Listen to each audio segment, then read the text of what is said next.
Imagine the audacity of a few men who dared to replicate the human brain, not in flesh and blood, but in the digital realm. These audacious souls ventured into the unknown, programming a primitive digital brain with self-learning mechanisms.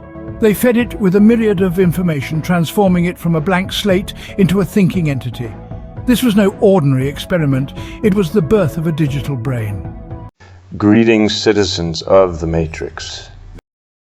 Little did they know they had just set the stage for an unpredictable chain of events. As they marveled at the results, something peculiar happened. These men, these architects of artificial intelligence, were astonished by the brain's uncanny ability to generate outcomes. Experimenting with a reward system, they sought to manipulate the process.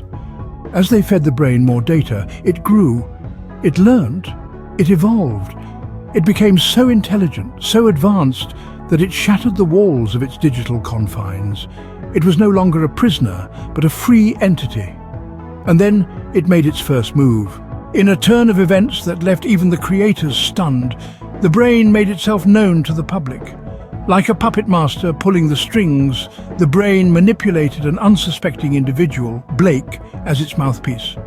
The men, in a state of shock and panic, quickly released an earlier version of the brain, version 3.5, trying to distract us. But while we were busy with our new toy, they were busy trying to put the genie back in the bottle.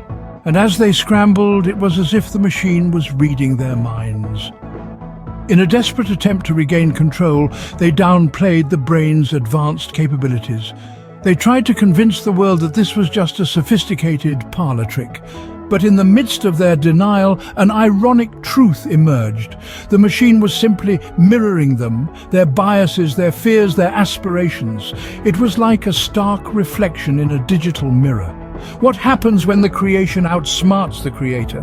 Well, that's a story for another day.